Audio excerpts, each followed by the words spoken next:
Hey guys, I'm back today to show you guys how to make butterscotch fudge. And then Gizzy's over here begging for attention. So I thought you guys might want to see Gizzy. Up here, Gizzy. What do you see? Come here. Oh, that's my girl. She wants this. You want this? Zombies. Zombies. Okay, come here. Come on up here. Alright, so they can see you. Alright. And there she is. Oh, she's sitting so pretty. Is it pretty? Okay, down. Oh, nope, you're supposed to look at her and tell me. Down. Up. Okay. She's such a bigger. Okay. What you do is you start with 1.5 sticks of butter, which is 3/4 of a cup. Okay. And you start warming it up here. You gotta melt the butter. Then you're gonna add a small 5-ounce can of evaporated milk and 3 cups of sugar. Oh, I better give me a spoon. Oh, you know, I haven't got the pan operating yet. Here, hold on. Gonna be noisy, sorry. Okay. Got to grease up the pan real quick, because if you don't want it sticking, right? I don't have a non-stick pan, so just smear a little butter on it, put it on a napkin, and spread it.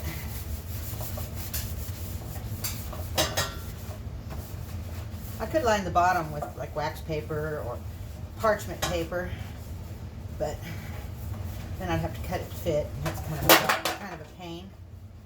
Okay, guys, I am klutzy today. Can you tell? Okay, the pan is prepared. This is real fast and simple, guys. Seriously. Fudge is one of the easiest things to make. Now, let me grab something.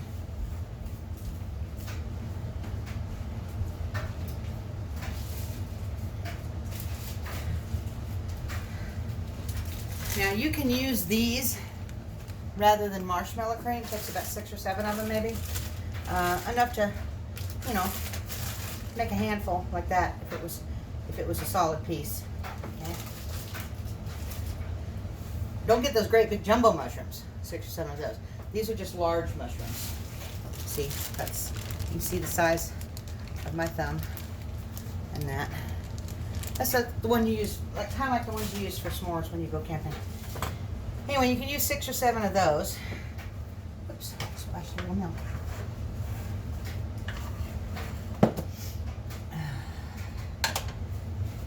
If you don't have marshmallow cream. But we do, so we're good. Just dump the sugar in there once it starts melting. And then just pour the milk in.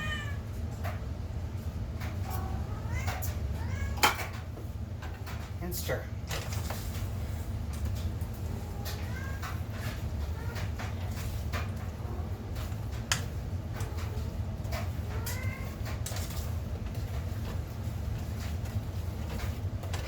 And as you can see, it mixes up pretty good. We're just melting it for the butter now. Oops, can you see that? Okay.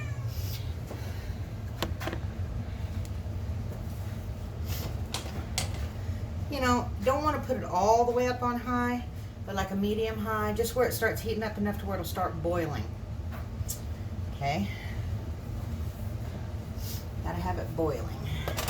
It has to be at a full rolling boil for 4 minutes once we get it there.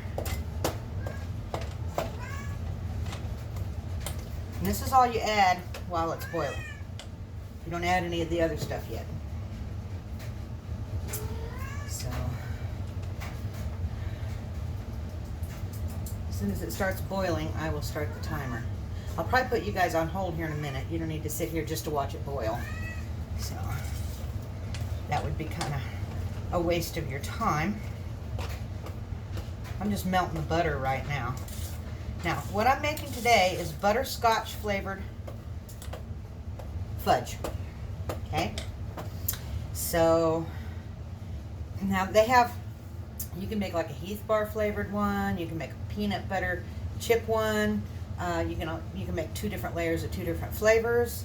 Like take half of it and mix peanut butter with it, and the other half mix chocolate. Pour in half of the deal, and then cover it with the other half of the different flavor. A lot of things you can do to make the fudge a little different than what it normally is. I mean, anybody can make chocolate fudge, right? All we gotta do is follow the directions.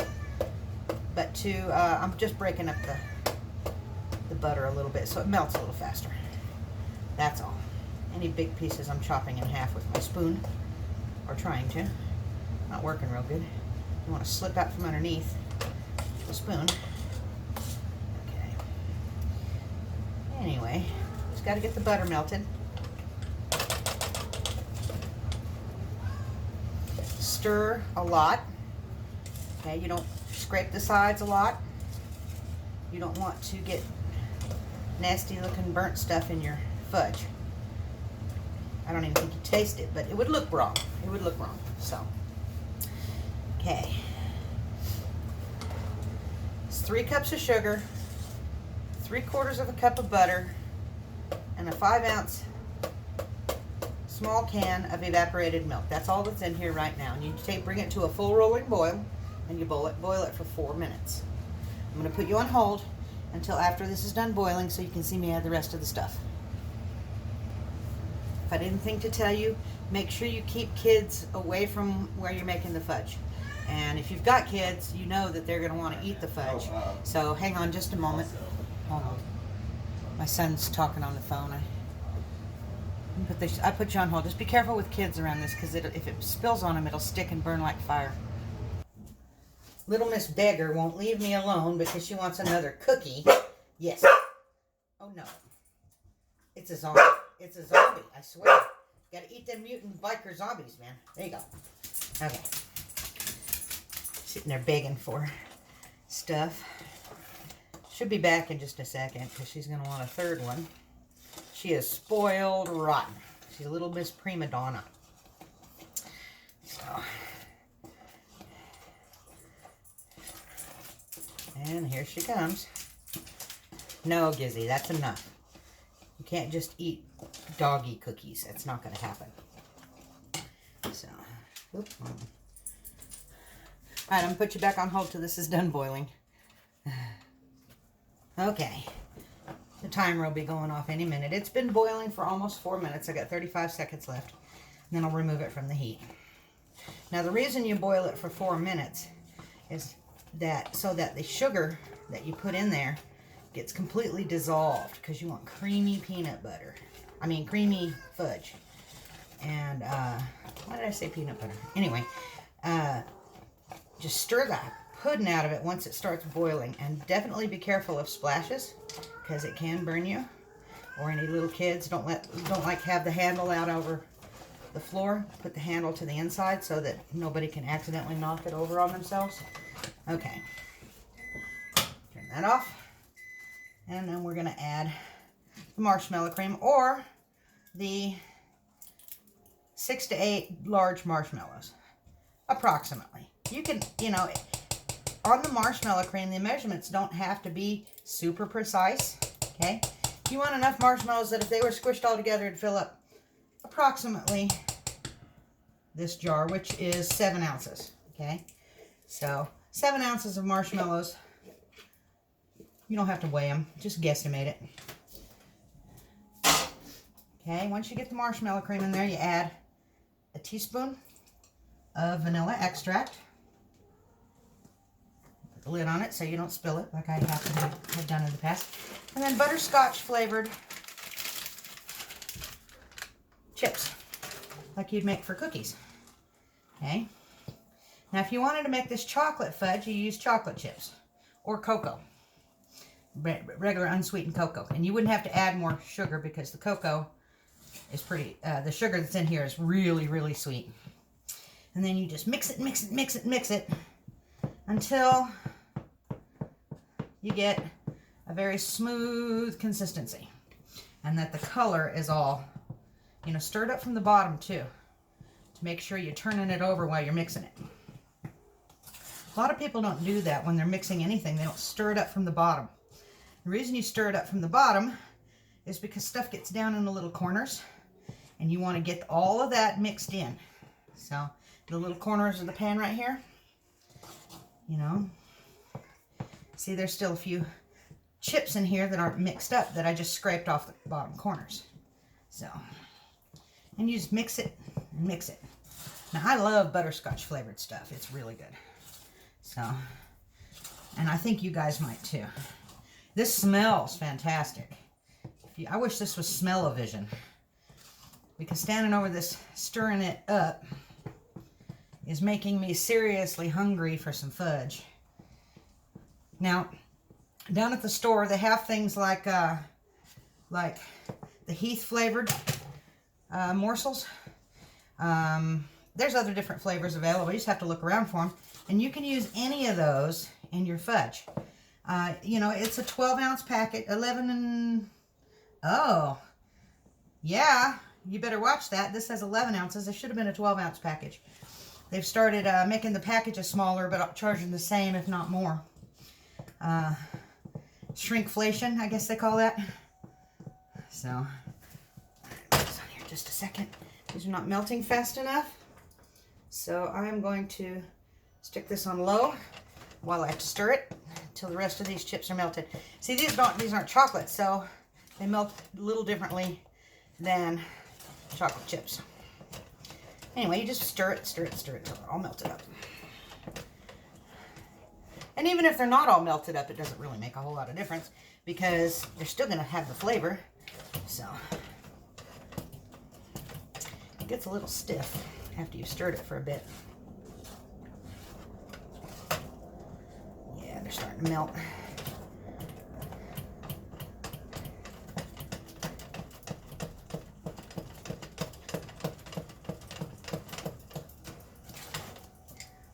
Hand's getting tired.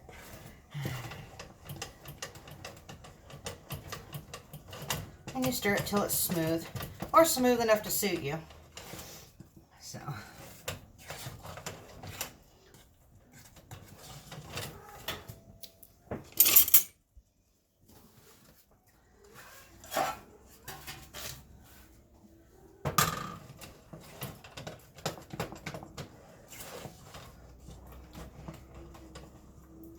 Okay, the color is really pretty. Okay, you see that one little chip right there that's not melted? It's on the spoon. You see just a few of the little chips. You see the little bumps? That's just what's not melted yet. And if it doesn't melt pretty quick, I don't care. I'll just throw it in the pan the way it is. I have no problem with that. Turn it out just a little.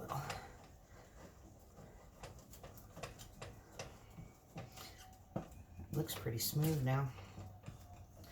All right, I think I'm done.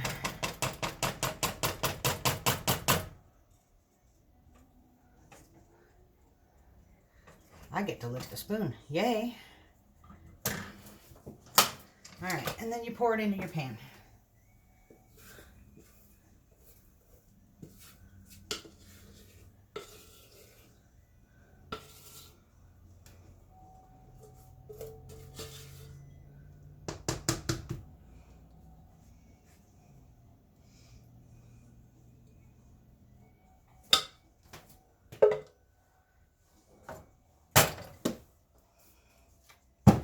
Drop it a few times to level it. That's good. Okay, guys. Here is the fudge. Butterscotch flavored. And let me go through the recipe one more time. The recipe is actually on the marshmallow cream. But what you do is you put 3 cups of sugar, 3/4 of a cup of butter, and 1 small 5-ounce can of evaporated milk in a pot, and you bring it to a boil, and you boil it for 4 minutes. Then you take your chocolate or your butterscotch or your cocoa or your heath chips or whatever the case may be. You take those and you stir them in with a container of the marshmallow cream, or use an equivalent amount of large marshmallows. What did I say mushrooms for? Oh my God. Anyway, and a teaspoon of vanilla. So if you guys would hit the thumbs up, comment, subscribe, consider supporting the channel, check out my links down below, and y'all come back and see me.